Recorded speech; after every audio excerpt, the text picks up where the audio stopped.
Halo semuanya, perkenalkan nama saya Arniat Distizega, NIM 230820044 dengan jurusan Teknik Informatika. Di video saya kali ini, saya akan membahas materi tentang manajemen memori sekunder.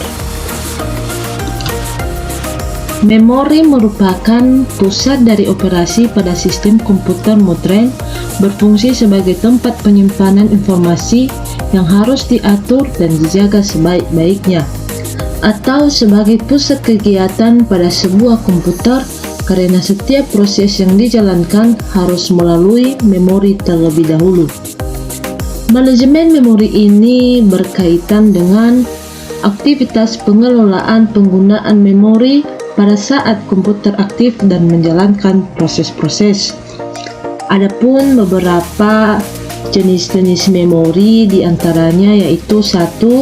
Register, 2. Cache memory, 3. Main memory, dan yang terakhir yaitu secondary memory.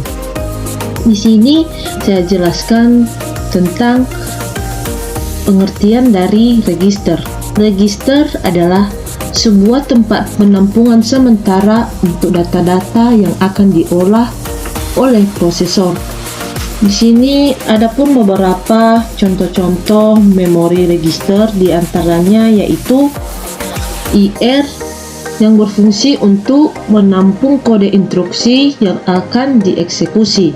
Selanjutnya yaitu AX, BX, CX, DX, dan lain-lainnya, itu berfungsi untuk menampung data dan informasi.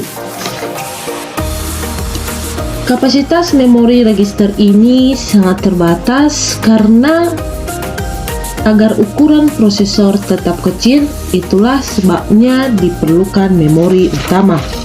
Di sini pada umumnya memori utama dapat diakses secara random dan volatil, namun sayangnya kecepatan transfer data dari memori utama ke prosesor sangat lambat jika dibandingkan dengan eksekusi prosesor.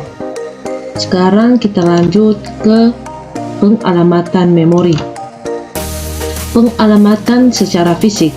Alamat yang ditulis pada kode instruksi program hasil kompilasi merupakan alamat yang sesungguhnya, tidak membutuhkan translasi alamat memori. Yang kedua yaitu pengalamatan secara relatif. Ini digunakan pada sistem yang menggunakan alokasi memori berurut, di mana image proses harus terletak pada satu area memori utuh. Selanjutnya, membutuhkan translasi alamat memori pada saat eksekusi. Proses translasi umumnya dilakukan oleh perangkat keras, khususnya yang disebut Memory Management Unit. Yang ketiga yaitu pengalamatan secara logika. Memerlukan translasi alamat yang dilakukan saat eksekusi proses. Adapun kelebihannya yaitu relokasi program dapat dilakukan secara fleksibel, bahkan ruang atau kapasitas alamat logika program dapat lebih besar dari kapasitas fisik memori utama.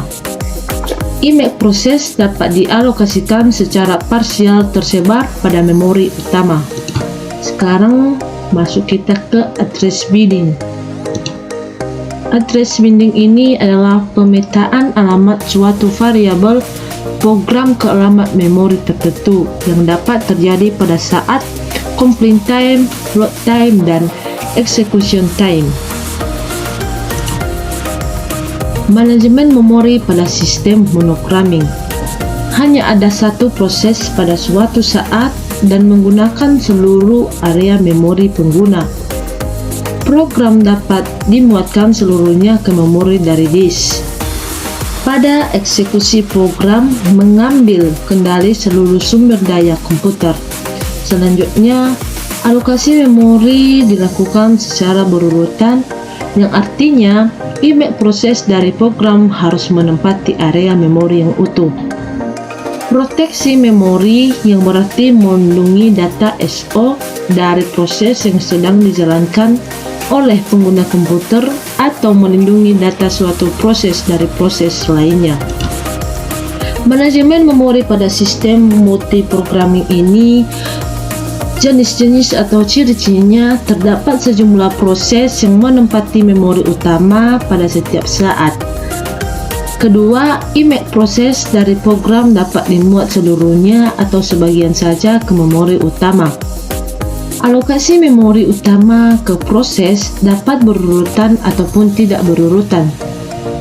Ini dimungkinkan atau sebagian image proses berpindah lokasi memori utama selama eksekusi. Dimungkinkan suatu lokasi memori utama diakses bersama oleh sejumlah proses atau disebut dengan memory sharing. Selanjutnya, manajemen memori berdasarkan alokasi memori. Ini terdapat dua cara menempatkan informasi ke dalam memori kerja, yaitu satu, alokasi memori berurutan. Setiap proses menempati satu blok tunggal lokasi memori yang berurutan. Kelebihannya ialah sederhana, tidak ada rongga memori bersebaran, proses berurutan dapat dieksekusi secara cepat. Kekurangannya ialah memori boros, tidak dapat disisip apalagi tidak ada satu blok memori yang mencukupi. 2. Alokasi memori tak berurutan. Program atau proses ditempatkan pada beberapa segmen berserakan, tidak perlu saling berdekatan atau berurutan. Biasanya digunakan untuk lokasi memori maya sebagai lokasi pack. Kelebihannya yaitu sistem dapat memanfaatkan memori cukup untuk membuat proses yang akan dieksekusi. Kekurangannya ialah memerlukan pengendalian yang lebih rumit dan memori jadi banyak yang berserakan tidak terpakai. Di sini adapun fungsi manajemen memori ialah mengelola informasi yang dipakai dan tidak dipakai. Kedua, mengalokasikan memori ke proses yang memerlukan. Ketiga, mendealokasikan memori dari proses telah selesai. Yang keempat yaitu mengalokasikan swapping atau pegging antara memori utama dan disk. Swapping. Proses swapping menukarkan sebuah proses keluar dari memori untuk sementara waktu ke sebuah penyimpanan sementara dengan sebuah proses lain yang sedang membutuhkan sejumlah alokasi untuk dieksekusi. Teknik swapping rollout-in menggunakan algoritma berbasis prioritas lebih tinggi. Tiba maka memori manager akan mengeluarkan proses dengan prioritas yang lebih tinggi. Selanjutnya, agar teknik swapping dapat lebih efisien, sebaiknya proses-proses yang di-swap hanyalah proses yang benar-benar dibutuhkan sehingga dapat mengurangi waktu swap. Mungkin cukup sekian penjelasan saya tentang manajemen memori sekunder. Semoga bisa bermanfaat bagi teman-teman semua. Terima kasih.